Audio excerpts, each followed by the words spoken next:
Ridho The Academy akan segera melangkah ke pelaminan.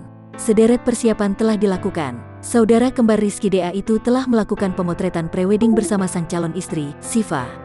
Ada beberapa konsep prewedding yang dilakukan. Intip deretan potretnya berikut ini. Ridho dan Syifa melakukan pemotretan dengan mengenakan pakaian adat Minang. Keduanya serasi dengan baju berwarna emas. Sesuai dengan asal kelahiran Ridho, Sumatera Utara. Kecantikan calon istri Ridho banjir pujian warganet. Baju pengantin merah hati dipadukan dengan aksesoris emas membuat aura Syifa begitu terpancar. Selain itu juga mengusung adat Sunda yang mengusung daerah asal Syifa dari Garut.